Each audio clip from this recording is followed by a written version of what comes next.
Buenos días, amados hermanos. ¿Cómo estamos? Bien, en el Señor todo es súper bueno.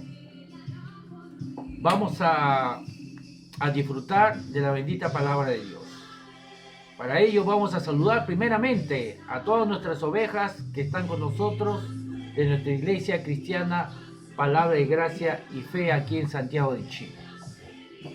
Y también saludar a todos nuestros hermanos que nos siguen aquí en Santiago, de diferentes iglesias, al norte, al sur, en el Calama, en Rancagua, nuestro pastor Vladimir, toda su gente, bendiciones para cada uno de ellos.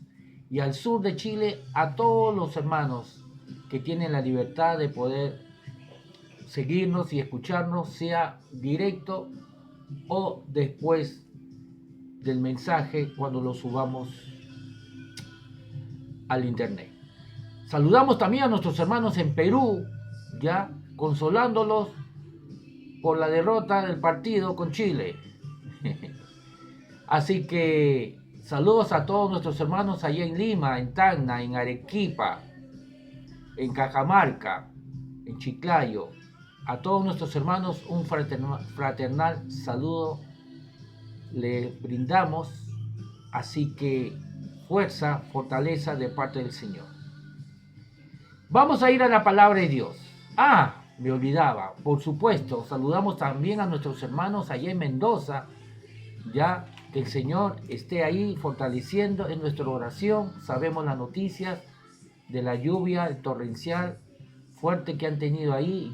Yo en una cierta oportunidad, en una de las oportunidades que tuve en Mendoza, también pasamos por esto. La lluvia muy torrencial, de tal manera fue esa lluvia que cuando estuve ahí, estaba con el ministro Antonio Samillán, el agua se entró dentro de la casa y subió por lo menos, era casi medio metro. Todas mis cosas estaban flotando. Así que bueno, son cosas que pasan, pero Dios siempre nos fortalece, nos ayuda en toda tribulación, en toda angustia. Así que vamos a ir a la palabra de Dios. Ahora sí, al tiroteo. Padre, te damos las gracias, Señor, por tu bendita palabra que nos alumbra, nos ilumina, nos fortalece, Señor. Nos hace crecer y nos da luz, revelación, nos sana, nos prospera. Vamos a 2 Corintios, el capítulo 8. 2 Corintios capítulo 8. Y estamos enseñando una serie que hemos llamado Gracia para dar. Y me parece, si no me equivoco, esta es la número 3. Gracia para dar. Amén. Hay muchos cristianos que se incomodan, se molestan, que cuando uno habla acerca del dar, ellos al tiro lo relacionan en cuanto al dinero. Bueno, ya ahora me van a pedir dinero y me van a hablar que yo tengo que dar dinero y aquí y allá, y se incomodan y se molestan. Pero realmente la Biblia habla mucho acerca del dinero, sobre todo en los evangelios, ¿no? Los teólogos mismos dicen que más o menos más del 20% de lo que Jesús habló en los evangelios tiene que ver con dinero, posesiones, cosas materiales, administración de las riquezas. Ahora, alguien puede decir, pero pastor, se le ocurre hablar este tema justamente cuando estamos pasando por problemas económicos de la pandemia y todo lo que ha traído la pandemia, la parte económica que ha bajado y falta de trabajo. Bueno, justamente, con mayor razón, necesitamos ser fortalecidos. Nuestra fe necesita ser fortalecida. ¿Y cómo es fortalecida nuestra fe? Nuestra fe obviamente está basada en la palabra de Dios. En Romanos dice que la fe viene por el oír y el oír la palabra de Cristo. Es la traducción más exacta, la palabra de Cristo. Entonces, por supuesto, con mayor razón, si alguien está enfermo, si alguien está enfermo físicamente es donde más necesita escuchar palabra de sanidad. Y cuando no necesitamos escuchar mucho más la palabra de prosperidad, justamente cuando todo el mundo está pasando por problemas económicos a consecuencia de la pandemia, las ventas han bajado, los trabajos han disminuido. Entonces, con mayor razón, necesitamos escuchar esta palabra, porque esta palabra nos va a bendecir, nos va a fortalecer, porque la fe está basada en el amor de Dios. Su amor nos trae seguridad. Seguridad que todas nuestras necesidades son suplidas. Y de eso se trata el tema. En 2 Corintios capítulo 8, el verso 9, podemos leer lo siguiente en la Reina Valera contemporánea. Dice, pues ustedes ya conocen la gracia de nuestro Señor Jesucristo, que por amor a ustedes, siendo rico, se hizo pobre, para que con su pobreza ustedes fueran enriquecidos. Ahora, alguien puede decir, no, ahí está hablando de riqueza espiritual. No puede ser. Primeramente, por varias razones. Si nosotros leemos desde el verso 8, ¿no? Podemos leer desde el verso, estamos en el capítulo 8, desde el verso 1, dice, hermanos, también quiero contarles acerca de la gracia que Dios ha derramado sobre las iglesias de Macedonia, cuya generosidad se desbordó en gozo y en ricas ofrendas. Está hablando de dinero. A pesar de su profunda pobreza y de las grandes aflicciones por las que han estado pasando, yo soy testigo de que ellos han ofrendado con espontaneidad y de que lo han hecho a la medida de sus posibilidades e incluso más allá de estas. Así que está hablando de ofrendas, ¿no? De una iglesia que envía ofrendas a Jerusalén y a pesar que ellos también tienen escasez, han dado mucho más de su fuerza, mucho más de sus posibilidades, como lo coloca aquí en el verso 3. Yo soy testigo de que ellos han ofrendado con espontaneidad y de que lo han hecho en la medida de sus posibilidades e incluso más allá de estas. Entonces llegamos al verso 9, luego vamos a estudiar de una forma más detallada desde el verso 1, pero quiero concentrarme cuando llega el verso 9, ¿no? Y habla acerca de lo que somos en Cristo, de lo que tenemos en Cristo en cuanto al área de la prosperidad. Nos dice, pues ustedes ya conocen la gracia. Gracia, recuerden, favor inmerecido. Esto no está bajo la ley. Está hablando de la gracia del nuevo pacto. Pues ustedes ya conocen la gracia de nuestro Señor Jesucristo, que por amor a ustedes, siendo rico, se hizo pobre. Siendo rico, se hizo pobre. Ahora, muchos piensan, ¿no? La religión nos ha enseñado que Jesús vivió aquí en la tierra como pobre. No. ¿Por qué? Porque la pobreza es humildad. Bueno, eso es lo que se nos ha enseñado en la religión. Pero realmente eso está muy lejos de la verdad. Por varias razones. En primer lugar, la palabra de Dios nos enseña que Adán, antes de pecar, tenía todo. Dios, antes de crear a Adán, inteligentemente, previamente creó la tierra, que estoy hablando, la tierra, el huerto de Edén, y proveyó todo lo que necesitaba en cuanto a comida, animales, en cuanto a vegetales, todo lo que él necesitaba para poder vivir, creó el huerto de Edén, ¿no? Es como cuando un bebé viene en camino, ¿no? Los padres se preocupan de separar la pieza, la habitación, ¿no? Y hay un nombre que se llama jaguar, no recuerdo el nombre. Ajuar, el ajuar. Preparan todo. El bebé todavía no está, todavía no ha nacido, pero preparan el ajuar para que no le falte nada. Compran el biberón, la ropa, le regalan, lo compran, la familia, amigos, todos comienzan a proveer. Los amigos, las amistades, la familia, todo para el bebé. Ropa, juguetes, todo lo que necesita. Bueno, eso es lo que hizo Dios. Amén.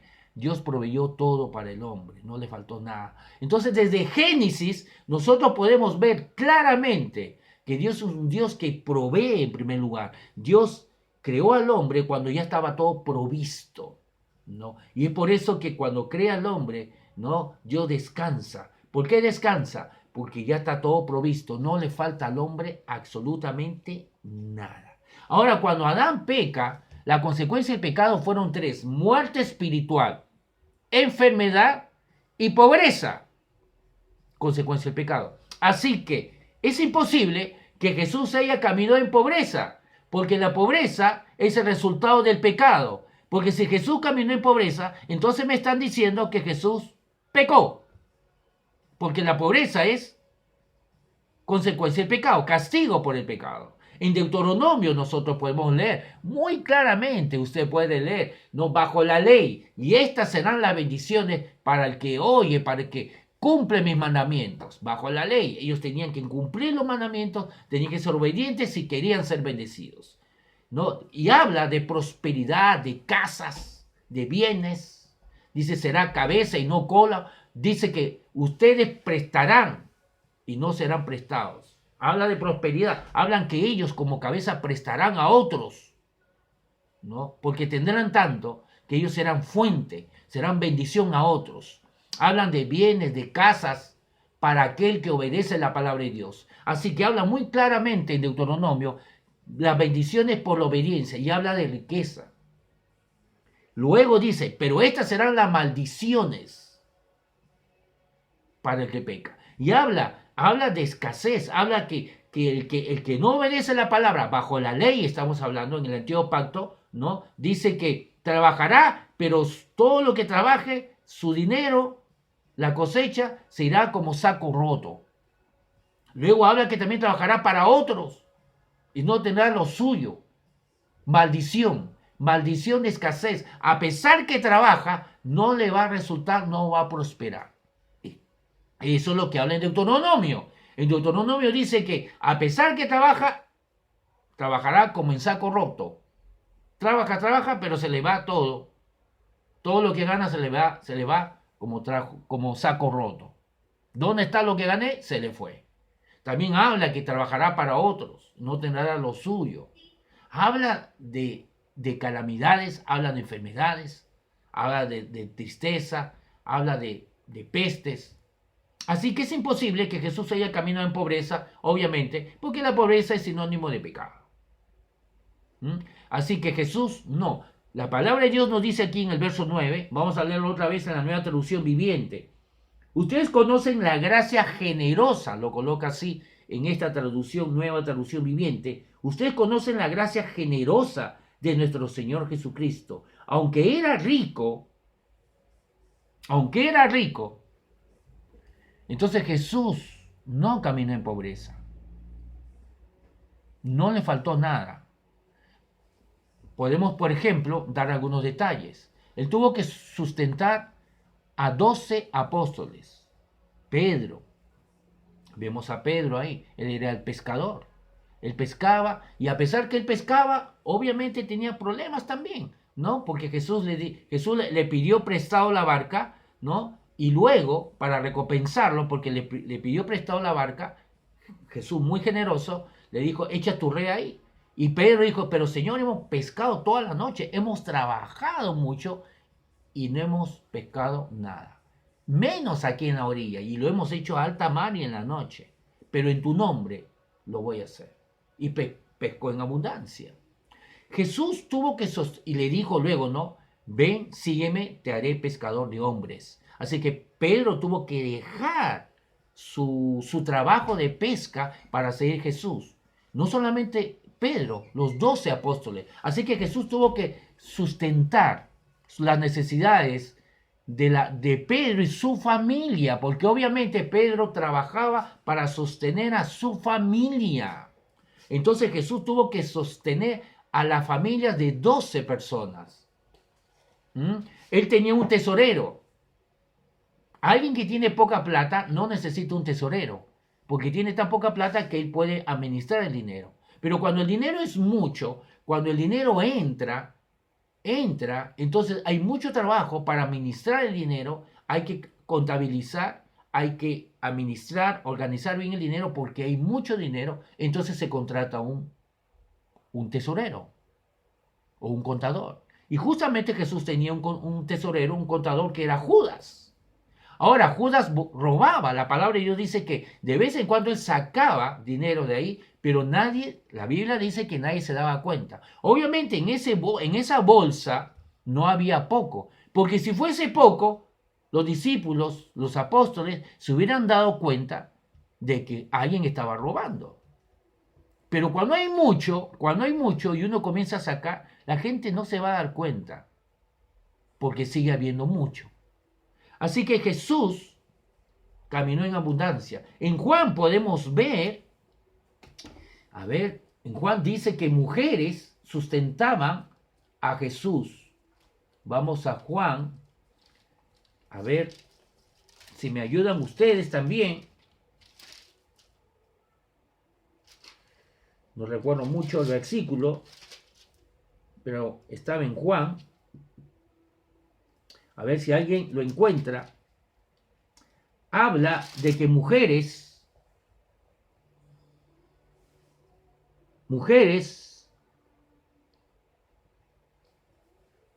en Juan está, habla que mujeres sustentaban con sus bienes, ya, mi esposa me va a ayudar, con sus bienes el ministerio de Jesús, dando, ¿no? Así que, y menciona el nombre incluso de una mujer ahí, pero yo sé que está en el Evangelio de Juan. Amén, muy bien, ahí mi esposa se está encargando. Muy bien, gracias por la ayuda idónea. Entonces dice aquí muy claramente, amén, que Jesús caminó, tenía una casa también. Muchos dicen, pero pastor, en la Biblia dice que Jesús dijo que él es el Hijo del Hombre y no tiene ni siquiera dónde acostar su cabeza. Las zorras tienen dónde dormir, tienen guaridas, no tienen sitios donde dormir, pero el Hijo del Hombre no tiene ni siquiera dónde acostar. Obviamente, Jesús trabajaba arduamente. No está diciendo ahí que él era pobre, que no tenía una casa, que no tenía ni una cama donde echarse, que tenía que dormir en la calle. Por favor, no está diciendo eso.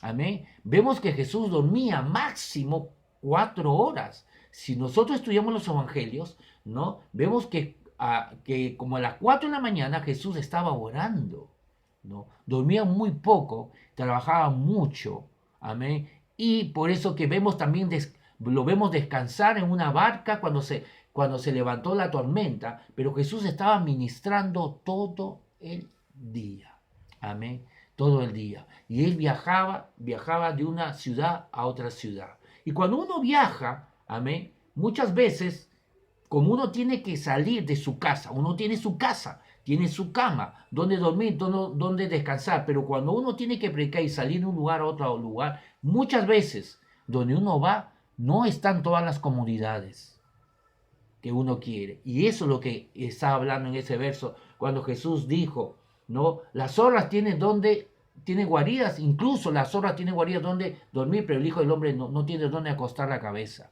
Amén. Entonces, vemos a Jesús, no solamente Jesús, a sus discípulos durmiendo en el césped, en un monte, ¿no? Después de una prédica poderosa, después de haber sanado a mucha gente, liberado, echado fuera demonios, se pusieron a dormir cansados después de haber comido.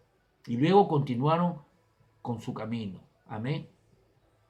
Entonces, vemos también, estoy lanzando algunas cosas de los evangelios, donde prueba que Jesús, sus necesidades estaban todas suplidas. Obviamente Jesús no vivió de una forma ostentosa porque no lo quería. Por favor, Jesús era el Hijo de Dios. Él tenía toda la riqueza lo creó Él. La Biblia dice que todo el mundo fue creado por la palabra de Dios y la palabra fue hecho carne. Eso significa que Jesús es la palabra de Dios hecha carne. Así que Jesús, por favor, ¿cómo podemos decir que Jesús era pobre si Jesús fue el que creó las riquezas, el oro, el cobre?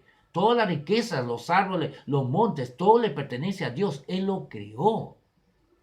Es ridículo decir que Jesús era pobre. Él era rico. Y aquí en la tierra, él no era una persona, obviamente, que amaba las riquezas.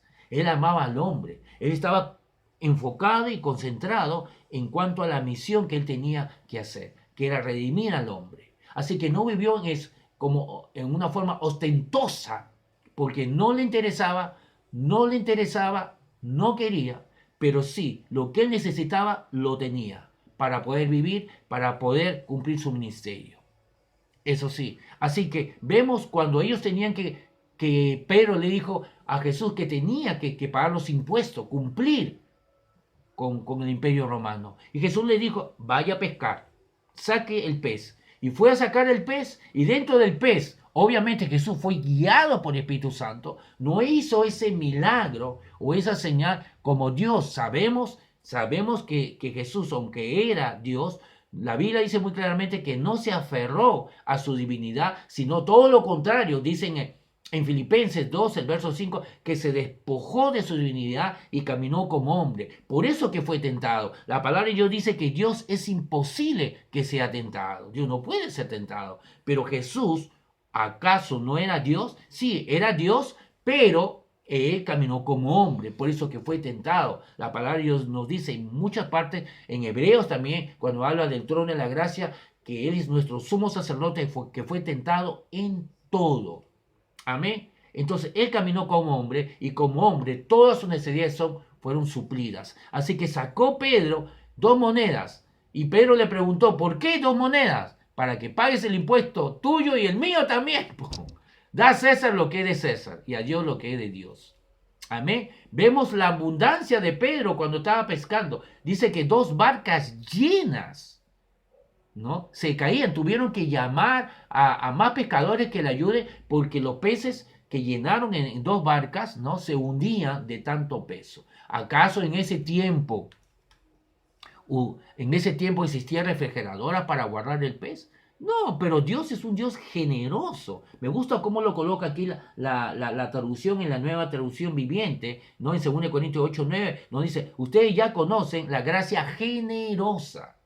Amén. Le dio mucho más a Pedro de lo que él necesitaba, mucho más de lo que él necesitaba él y su familia y sus amigos. Obviamente Dios nos da para poder bendecir a otros. Eso es muy importante. Una de las cosas que tenemos que entender es que Dios nos da para poder bendecir a otros. No tenemos que ser como en el mundo. En el mundo vemos tanta pobreza, que conocí una persona que era tan pobre que no podía ni siquiera prestar atención. Era una broma, es una broma. Pero vamos por ejemplo, ahí está, mi esposa ya es Lucas. Bueno, en Juan también. Puede ser que sea en Lucas. En Lucas, vamos a Lucas, ¿qué capítulo es? Lucas 8, vamos a Lucas 8. Me parece que en Juan también está. Bueno, vamos a Lucas. Lucas capítulo 8. Yo estaba buscando Juan 8, entonces Lucas era. Lucas capítulo 8, el verso 1 dice, poco después Jesús comenzó un recorrido por las ciudades y aldeas cercanas, predicando y anunciando la buena noticia acerca del reino de Dios. Llevó consigo a sus 12 discípulos. Tenía que sustentarlo, a él y a sus familias. Junto con algunas mujeres, verso 2, que habían sido sanadas de espíritus malignos y enfermedades. Entre ellas estaba María Magdalena, de quien él había expulsado 7 demonios. Juana, verso 3, la esposa de Chuza, administrador de Herodes. Así que aquí estaba la esposa de Chuza, que era administrador del emperador Herodes. Susana y muchas otras, plural, que contribuían, plural, con sus propios recursos, ¿no? Con sus propios recursos o bienes, dice, me parece la Reina Valera, al sostén de Jesús y sus discípulos. Eso significa que sostenían el ministerio de Jesús. Dice que sostenían, aquí lo coloca así, contribuían con sus propios recursos al sostén de Jesús y sus discípulos, o sea, a todo lo que Jesús necesitaba para continuar su misión. Sostenerse él y sostener a los 12 y a sus familias, obviamente, pero era una persona, por ejemplo, casada. Amén. ¿No? ¿Por qué digo esto? Porque la palabra de Dios lo registra, ¿no? Que Pedro era una persona casada. Amén. Entonces, queda muy claro que Jesús, aunque él no vivió de una forma ostentosa, la palabra de Dios no revela eso, pero sí revela que sus necesidades estaban suplidas. Amén. Y su ministerio también. Amén. Entonces aquí, en 2 Corintios 8:9, dice, nuevamente, 2 Corintios 8:9, me gusta cómo lo coloca en la nueva traducción viviente, porque usa la palabra generoso. Y realmente eso es lo que la palabra de Dios nos dice. Ustedes conocen la gracia generosa de nuestro Señor Jesucristo. Aunque era rico, por amor a ustedes se hizo pobre. ¿Dónde se hizo pobre? Él caminó en la tierra como rico. Obviamente es imposible que haya caminado como pobre, porque la pobreza ya hemos comprobado que es consecuencia del pecado. Y Jesús no pecó. Así que obviamente Jesús no puede caminar en pobreza, porque eso es castigo de la maldición. La Biblia dice que Jesús nació bajo la ley. Y bajo la ley, la pobreza es consecuencia de la enfermedad y la muerte, consecuencia del pecado. Amén. Entonces muchos dicen, no, aquí está hablando de que es rico espiritualmente. Ya hemos dicho, ya hemos leído el verso 1, que está hablando Pablo de ofrendas, que felicita a las iglesias, no de Macedonia, porque enviaron a Jerusalén ofrenda, a pesar que eran pobres en recursos, dieron más allá de su fuerza, a pesar de su pobreza, de sus pocos recursos, de sus tribulaciones, ellos contribuyeron dando más allá de sus posibilidades. Lo hemos leído en el verso 3. Está hablando de dinero, de bienes, de cosas materiales. Y llega el 9, ¿no? Para decir, porque ustedes ya conocen. Entonces no era algo que ignoraban. Ustedes conocen ya la gracia de nuestro Señor Jesucristo, que siendo rico se hizo pobre. ¿Dónde se hizo pobre? Obviamente en la cruz. ¿Dónde tomó nuestras enfermedades? Obviamente en la cruz. ¿Dónde murió espiritualmente? Obviamente en la cruz. Recuerda que Él fue nuestro sustituto para redimirnos de las tres consecuencias. Muerte espiritual.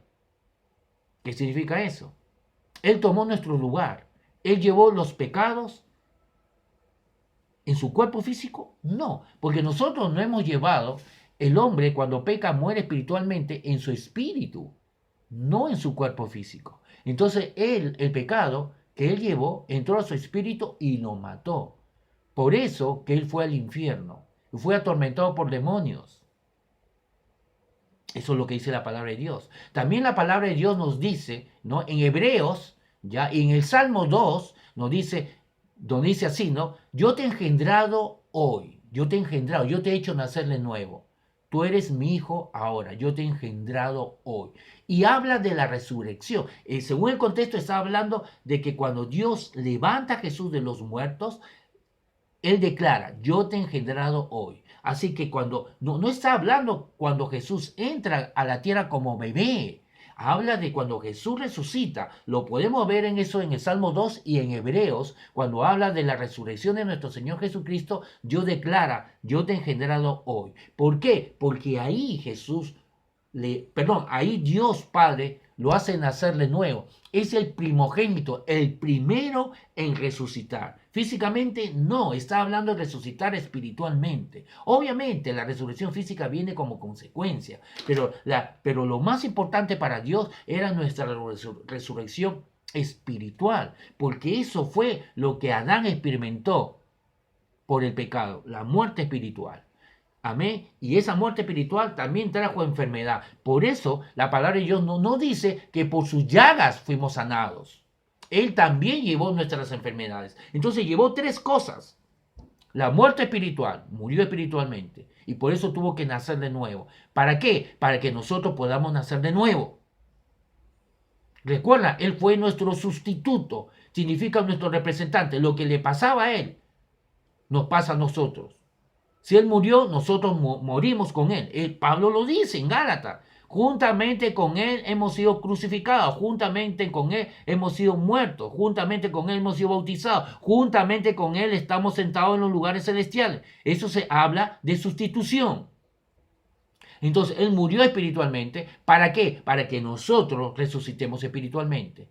Él tuvo que nacer de nuevo para que nosotros podamos nacer de nuevo. Él llevó nuestras enfermedades. La palabra de Dios no dice que por sus llagas, dice por la llaga, por cuya herida. ¿Por qué? Porque todo el cuerpo de Jesús fue de manera violenta ¿cómo se llama? Los golpes que él recibió, ¿no? El castigo físico que él recibió, que la palabra de Dios nos explica que todo su cuerpo se hizo una llaga. Estaba su rostro deformado, era todo una llaga. No se podía discernir, ¿no? Apreciar su rostro, porque todo el cuerpo era una llaga. De esa manera lo azotaron a él, que todo el cuerpo era una sola llaga.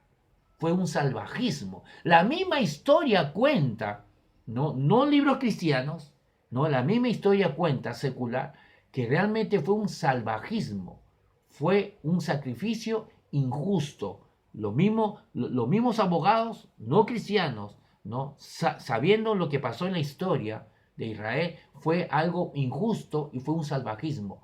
Todo el cuerpo de Jesús fue una llaga. Por eso que la palabra de Dios dice, por cuya herida fuimos sanados. Él recibió el castigo por nuestras enfermedades para que podamos recibir sanidad. Ahora falta el tercero. Él se hizo pobre, dice aquí en 2 Corintios 8, 9. ¿Para qué? Dice aquí, pues ustedes ya conocen la gracia de nuestro Señor Jesucristo, que por amor a usted, siendo rico, se hizo pobre. ¿Dónde se hizo pobre? Obviamente en la cruz. En la cruz, ¿no? En la cruz vemos a nosotros que Jesús está ahí con un paño. Pero la palabra de Dios nos enseña que fue desnudo en la cruz. No tenía ropa, nada. Fue humillado. Estaba desnudo. Los romanos, dice la historia en los evangelios, ¿no? Que ellos jugaron, ¿no? Apostaron para poder adquirir la túnica que le quitaron, porque era buena. Dice que era de una sola pieza. En ese entonces, una túnica de una sola costura y una sola pieza, ¿no? Era una túnica de valor. Era fina, era de calidad.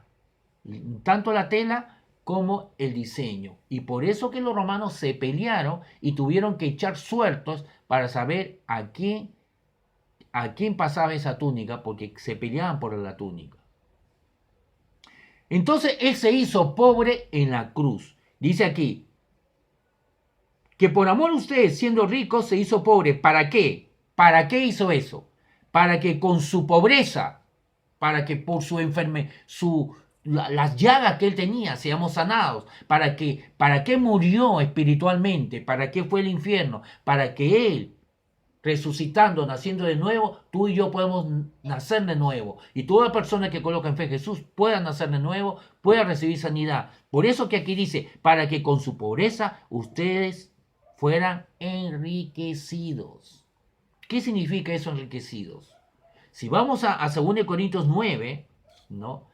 Enriquecido significa, vamos a leerlo, del verso 6, lo voy a leer en la Nueva Traducción Viviente.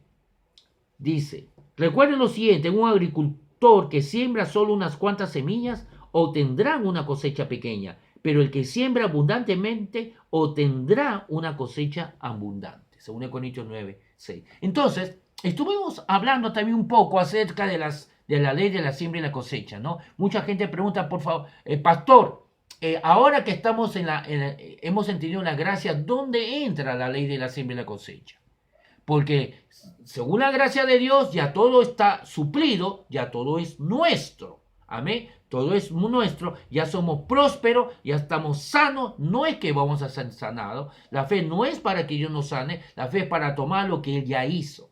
Amén. Por la ayuda de Jesús ya estamos sanos, no nos falta nada. Dios es nuestro Shaddai, significa más que suficiente. Amén. La gracia nos enseña que todo ya ha sido provisto en la cruz. Entonces, ¿dónde encaja la ley de la siembra y la cosecha? Bueno, eso ya le hemos enseñado en los domingos pasados, ¿no? De todas maneras, lo vuelvo a repetir de una forma rápida. Amén. Vemos en Proverbios principios, en Génesis, principios divinos que Dios puso para todo hombre.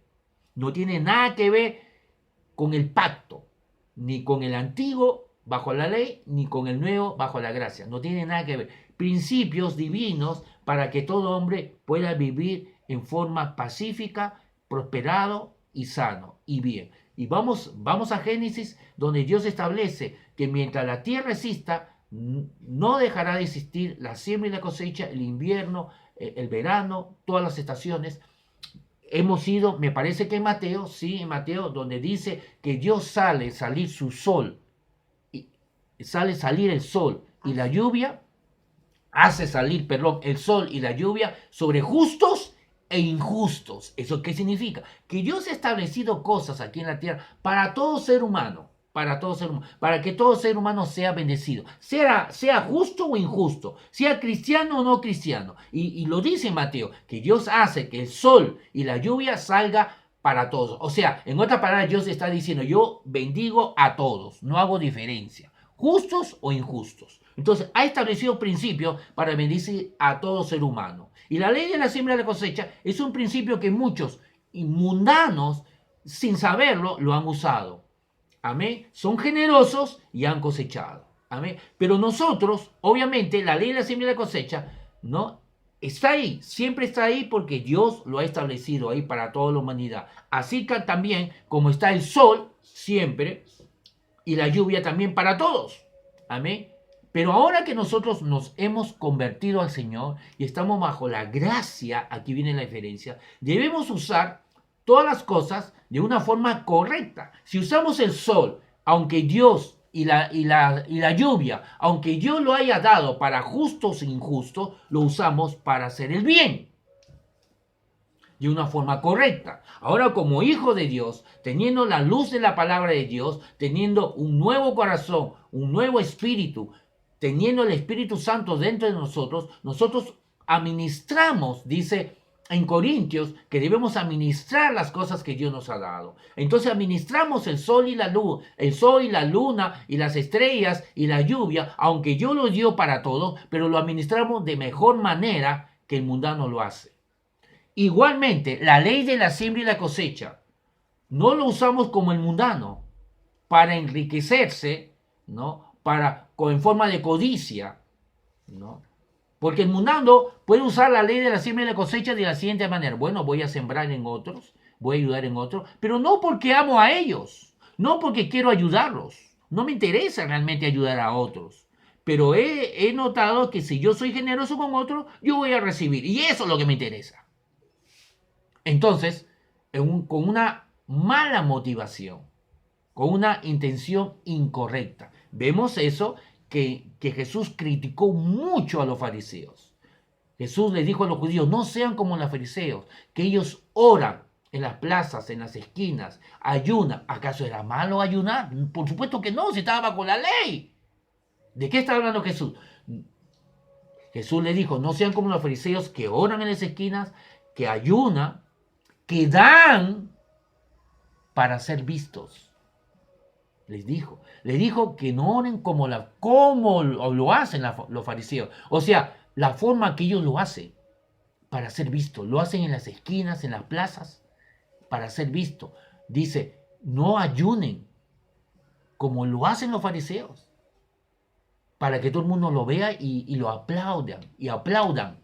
Y le aplaudan a ellos. Y cuando ustedes den, no sean como los fariseos, que buscan que le toquen trompeta y platinos cuando ellos están dando, y que lo miren, que le aplaudan. Más bien que tu mano derecha no sepa lo que tu mano izquierda hace, y tu mano izquierda no sepa lo que tu mano derecha hace. O sea, administramos la ley de la siembra y la cosecha, pero con una buena motivación. No damos, escúcheme esto que es muy importante, no damos en una posición de pobreza. Eso no puede ser. Porque si tú das en esa posición diciendo, bueno, voy a sembrar porque soy pobre, porque no tengo, entonces estás mal, no has entendido la gracia. Si tú das en una posición diciendo, bueno, no tengo plata, no tengo nada, necesito recursos, entonces soy pobre, entonces voy a dar para ser rico. Estás mal. No has entendido la gracia. La gracia nos enseña que todo ya sí nos ha sido dado. No caminamos por vista, sino por fe. Pero pastor, es que mi billetera, es que mis ojos me dicen. Miro mi billetera y dice que no hay nada. Me miro mi cuerpo y me tengo dolor. Pero ¿qué hemos aprendido, por ejemplo, en cuanto a la sanidad? Diga el débil, fuerte soy. ¿Cómo el débil va a decir fuerte soy si es débil? Pero la palabra de Dios nos enseña, y eso está en el Antiguo Testamento, ¿eh? Diga el débil, fuerte soy. Tenemos que declarar lo que la palabra de Dios dice, a pesar que nuestra vista diga otra cosa, a pesar que el médico, el doctor o las circunstancias digan otra cosa. Amén. Entonces, la sanidad hemos aprendido que cuando caminamos en sanidad declaramos lo que la palabra de Dios dice en contra de lo que nuestros ojos podrían decir o otros pueden decir. Bueno, es lo mismo en cuanto a la riqueza, en cuanto a la prosperidad. No damos porque somos pobres, todo lo contrario, damos porque Él nos ha enriquecido. Damos porque creemos lo que dice en 2 Corintios capítulo 8, verso 9. Pues ustedes ya conocen la gracia generosa de nuestro Señor Jesucristo, que por amor a nosotros, Él se hizo pobre. ¿Dónde se hizo pobre? En la cruz. Pero Él era rico, no le faltaba nada. ¿Para qué se hizo pobre en la cruz? Para que nosotros, con su pobreza, fuésemos enriquecidos. Esto ya ocurrió en la cruz. Esto ya ocurrió en la cruz. En la cruz ya llevó nuestras enfermedades y por su ya estamos sanos. Él ya resucitó. Por lo tanto, nosotros ya hemos nacido de nuevo, ya somos hijos de Dios, ya hemos sido justificados, ya hemos sido sanados, prosperados, ya hemos sido santos. Lo dice muy claramente, para que con su pobreza en la cruz ustedes fueran enriquecidos. Esto ya ocurrió.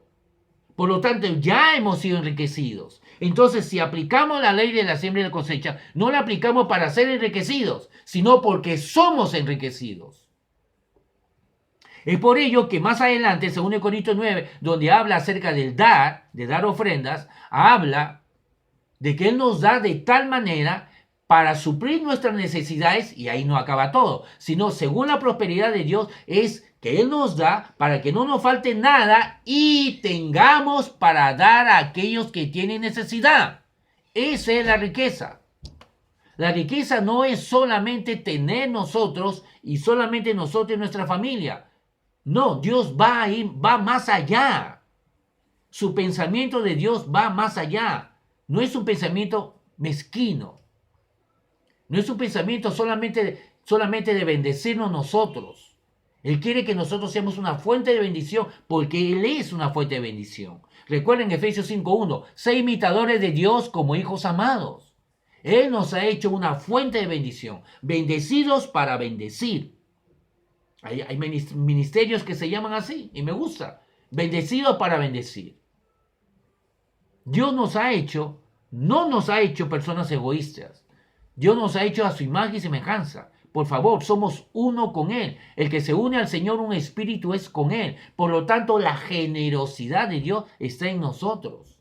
La palabra de Dios dice que Él se hizo pobre para que con su pobreza nosotros seamos enriquecidos. Dice, pues ustedes ya conocen la gracia generosa de nuestro Señor Jesucristo, que por amor a ustedes, todo lo que hizo no fue para Él, fue para nosotros. De la misma manera, vuelvo a repetir, esto es muy importante. Vemos la actitud de Dios. Él vino a la tierra, pero no para Él. No para enriquecerse Él, no para disfrutar Él, no para que lo sirvan a Él.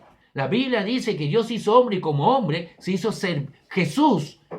Dios se hizo hombre y como hombre se hizo servidor del hombre. Él no vino para que lo sirva, sino para servir al hombre. Entonces vemos una actitud de Dios de servir, de dar. Él llevó nuestras enfermedades para que nosotros fuésemos sanados, no para que Él sea sanado. Él fue a la cruz. ¿Por qué fue a la cruz si Él no pecó? Porque llevó nuestros pecados para que nosotros podamos nacer de nuevo, para que nosotros podamos ser perdonados, justificados. Ahora que somos uno con Él, Él está en nosotros. Tú y yo somos uno con Él. El Espíritu Santo mora en nosotros, Jesús mora en nosotros, somos uno con Él. Por eso que podemos decir, no es legal que estemos enfermos porque Él no está enfermo. No es legal que tengamos escasez porque Él no tiene escasez. No es legal que estemos tristes porque Él no está triste. El gozo del Señor es nuestra fortaleza, dice el Señor. Por lo tanto, nuestra unión con Él hace que nosotros podamos tomar los recursos de Él, su carácter. Y vemos que Dios es un Dios de generosidad. Entonces, cuando usamos la ley de la siembra y la cosecha, lo usamos como Dios lo hace. ¿Cómo lo hace? Por amor. No lo usamos porque somos pobres. No nos interesa, el mundano lo usa así, no nos interesa realmente ayudar a otros. Uso la ley de la siembra y la cosecha para enriquecerme. Así que lamentablemente voy a tener que ayudar a otros, pero lo que yo quiero es enriquecerme a mí. No. Usamos la ley de la siembra y la cosecha, en primer lugar, desde nuestra posición que Él ya nos ha enriquecido. Según Corintios 8:9, Él ya dice aquí muy claramente, para que con su pobreza ustedes fueran enriquecidos. Eso pasó en la cruz.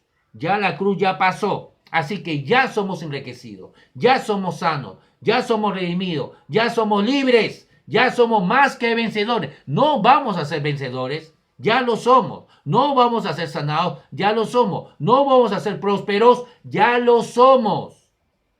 No vamos a ser santos, ya lo somos. Alguien, antes que camine en santidad, primeramente tiene que creer que ya es santo. No puede caminar en santidad si no cree que Dios ya lo hizo santo. Alguien que camine en salud divina no puede caminar en salud divina si primeramente no entiende que Dios ya lo sanó. Alguien que camina en prosperidad divina no va a poder caminar en prosperidad divina si primeramente no entiende que Dios ya lo prosperó, que Dios ya lo enriqueció. Entonces, cuando creemos, a medida que creemos esta luz, esta revelación, entonces damos. Y damos por amor. Damos por amor. Porque ya todo está siendo suplido. No damos para que Él nos enriquezca. Porque entonces sería bajo la ley. Si damos, Señor, te doy para que así tú me bendigas. No. Efesios 3:1 dice que Dios ya nos bendijo con toda bendición espiritual en los lugares celestiales. Ya hemos sido bendecidos con toda bendición espiritual. No damos para que Él haga algo. Él ya lo hizo, por favor. No damos para que Él haga algo. Nuestra fe no es para que Dios se mueva, como se ha enseñado muchas veces. Él ya se movió. Y se movió a través de Jesús.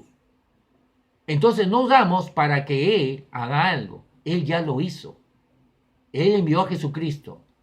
Y Él se hizo pobre en la cruz para que por su pobreza seamos enriquecidos. Ya estamos sanos, ya estamos santos, ya estamos justificados y ya estamos prosperados. Por eso damos. Cuanto más creas esta revelación, entonces más vas a dar. Damos porque somos generosos, porque el generoso vive en nosotros. Según la palabra de Dios, lo vamos a leer. Amén.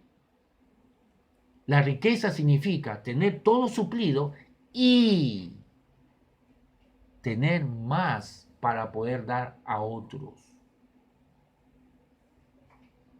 Gracias a Dios, como dicen en Corintios, dice, ¿no? Que lo que son, lo dice de esta manera, dice que el mundo nos tenga como buenos administradores, de las cosas de Dios, ¿no? Dice que el mundo nos tenga el mundo nos vea como buenos administradores de las cosas de Dios, ¿no? Y luego dice, el que sea administrador sea hallado fiel.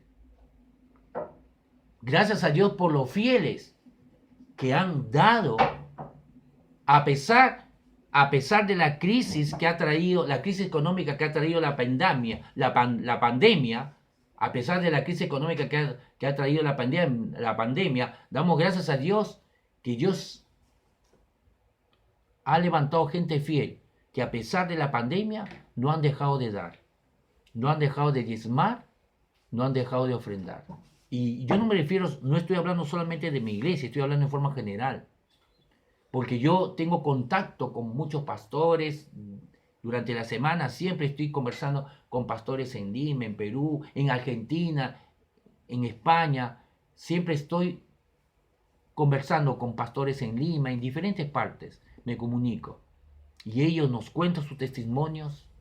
Y gracias a Dios por gente fiel, que a pesar de la crisis económica, que no solamente ha venido aquí a Chile, sino en Perú, en Argentina, en todos sitios. Y converso con los pastores y ellos me cuentan los problemas que ha traído la pandemia, económicas. Pero también me cuenta el gran testimonio que como Dios ha colocado en el corazón de gente fiel, que no ha dejado de diezmar, de ofrendar, de dar. Porque no, Dios es nuestra fuente. Amén. Y tenemos que acabar, amados hermanos. Entonces dice, 2 Corintios 9:6. Recuerden lo siguiente, un agricultor que siembra solo unas cuantas semillas obtendrá una cosecha pequeña, pero el que siembra abundantemente obtendrá una cosecha abundante. Cada uno debe decidir en su corazón, cada uno. A mí no me gusta cuando veo por internet o he visto también en forma directa, ¿no? Por la televisión, ¿no? Amados hermanos, Dios me ha dicho que tiene que darme 100,000 pesos, tiene que dar 50,000 pesos. No, cada uno debe decidir como propuso en su corazón. Es voluntaria, es una ofrenda generosa y voluntaria, como Dios puso en tu corazón, no como el pastor pone en tu corazón, no como el ministro de visita pone en tu corazón, o tu esposa o tu esposo ponga en tu corazón. Es como Dios ponga en tu corazón para dar. Cada uno debe decidir. El pastor no decide por ti, la pastora no decide por ti, el ministro de visita no tiene que decidir por ti, nadie tiene que decidir por ti, tú y Dios. Entonces dice que cada uno debe decidir en su corazón cuánto dar. Y no den de mala gana. No. En otra traducción no dice, no den porque se sienten obligados. De eso le estoy hablando. En otra traducción dice así. Dice, no den porque se sienten presionados. Bajo la ley se hace eso. Bajo la ley se da de esa manera. Por eso Jesús les dijo a los judíos, ustedes honran a Dios de labios para afuera. Bajo la ley, una persona puede obedecer el mandamiento, pero su corazón sigue corrupto. A una persona le podemos decir bajo la ley, siéntate, obedece. Se sienta. Y él dice, bueno, por afuera estoy sentado, pero por adentro estoy parado. Hay una rebelión en su corazón. Por afuera, por adentro está parado. Y solamente obedece por afuera para que no le caiga el castigo. Pero aquí nosotros estamos bajo la gracia. Eso significa, ¿no? Yo recuerdo hace muchos años, escuché una palabra de mi pastor, el pastor Jim, que me encantó lo que dijo. La gracia desnuda el corazón de las personas. Y él lo dijo porque estaba contando que había pastores que con el tema de la gracia, ¿no? le estaban dando testimonio, bueno, un mal testimonio, de que muchas ovejas, con el tema de la gracia, cuando se enteraron que Dios le ama incondicionalmente, entonces dejaron de diezmar y de ofrendar. Porque ellos decían, bueno, si me están enseñando que Dios me ame incondicionalmente, que no es por obras, entonces ¿para qué voy a seguir diezmando? ¿Para qué voy a seguir ofrendando? Eso es lo que contaba el pastor G, que muchos pastores le habían contado esto. Entonces le estaban diciendo que la gracia de Dios, el tema de la gracia de Dios le estaba perjudicando en sus iglesias, porque al enseñar eso, mucha gente dejaban de servir, dejaban de ayudar, dejaban de congregarse, dejaban de predicar, porque se enteraron que Dios igual le amaba, que no era por obras. Pero sabiamente el pastor Jim dijo algo muy bueno que me encantó. Él dijo, la gracia de Dios desnuda el corazón de la persona. No es que la gracia de Dios no funcione, todo lo contrario, porque estos pastores se quejaban y decían, bueno, la gracia entonces de Dios no está funcionando en mi iglesia porque me está trayendo pobreza. Y no es así. La gracia de Dios está funcionando porque está desnudando el corazón de las personas. Porque aquellos que estaban dando por obras para hacer un trueque con Dios, aquellos que diezmaban y ofrendaban, servían y se congregaban y predicaban, pero lo hacían para que así Dios le ame más, para que así le sane, para que así le prospere, estaban equivocados. Entonces dejaron de hacerlo. Entonces significa que la motivación de su corazón salió a flote. Su motivación era carnal. Sus diezmos eran carnal y su ofrenda era carnal y la forma de congregarse y de servir era carnal porque lo hacían como trueque para recibir algo a cambio. Pero dentro de la gracia de Dios entendemos que no es así. Dios no lo hace de esa manera con nosotros. Él nos bendice porque nos ama. De la misma manera, damos por amor a Dios, por amor a su obra, por amor a la iglesia, por amor a nuestros hermanos. Damos y ayudamos y nos congregamos y predicamos y discipulamos y servimos a Dios. Entonces dice aquí, tengo que terminar. Cada uno debe decidir en su corazón cuánto dar y no den de mala gana ni bajo presión. ¿Por qué? Porque Dios ama a la persona que da con alegría. Y ahí me quedo porque vamos a continuar. Hay mucho, mucho más para poder aprender. Porque Dios ama al dador alegre. ¿Qué está diciendo? Está diciendo justamente lo que estoy enseñando. Él ama la persona que da por amor. Cuando tú das con alegría. Ay, cuando uno va, visita iglesias y tiene tantos años en esto, ¿no? Uno ve el rostro de personas cuando dan. Dan con una forma molesta. Ya comenzaron aquí a pedir dinero. Pucha, que ahora voy a tener que cambiarme por quinta vez de iglesia. Yo me fui de mi iglesia anterior porque pedían mucha plata. Y por eso que me vine aquí, porque aquí no hablan de dinero o hablan muy poco. Pero ahora ya otra vez se pusieron como mi otra iglesia. Voy a tener que buscarme otra iglesia. Es la quinta vez. Sí, pues. 5 pastores has tenido y el que tiene tampoco no es tu pastor. Pero, ¿cuándo damos con alegría? Cuando lo damos con amor, amados hermanos. Nos alegramos cuando podemos ayudar a alguien, cuando vemos a alguien con necesidad, con tristeza. Llega a nuestros oídos, ¿no?, que está pasando por problemas económicos, no tiene que comer, deudas, que aquí, que allá. Entonces, ¿qué hacemos? Si tenemos, le ayudamos. Y eso viene alegría. Viene alegría al corazón de Dios. Dice, Dios ama al dador alegre. Para dar con alegría, la única manera es que lo demos porque queremos ayudar. No lo damos para recibir una cosecha, aunque vamos a recibir una cosecha. Pero la motivación es dar por amor.